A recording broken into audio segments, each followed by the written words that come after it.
Aquí tenemos a Yadira, pues, una de las concursantes, una de las candidatas que aspira a llegar a ser Mérida EMBU 2019. Yadira, cuéntanos un poco sobre su participación en esta presentación oficial de hoy aquí en la Universidad de Panamá. Bueno, para mí es un honor representar a mi cultura, la comarca Navebuglé. Como ya saben, en la comarca siempre ha habido una cultura que nosotros debemos dar publicidad y siguiendo, promoviendo más actividades para tener en cuenta siempre nuestra cultura y avanzar en muchas actividades que a veces no se puede promover para actuar en un acto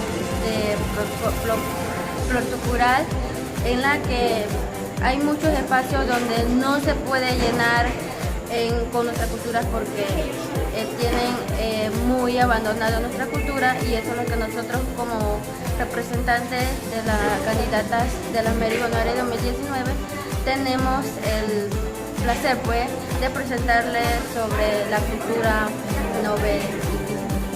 Un mensaje pidiéndole apoyo para que te apoyen a ti.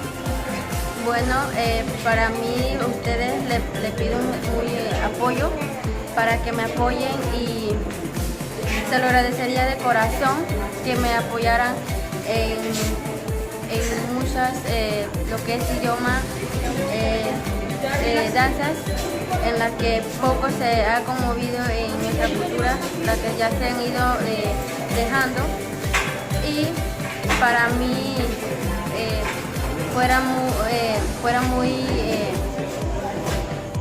muy hermoso para que puedan ayudarme a mí para ser una de las Mérida 2019.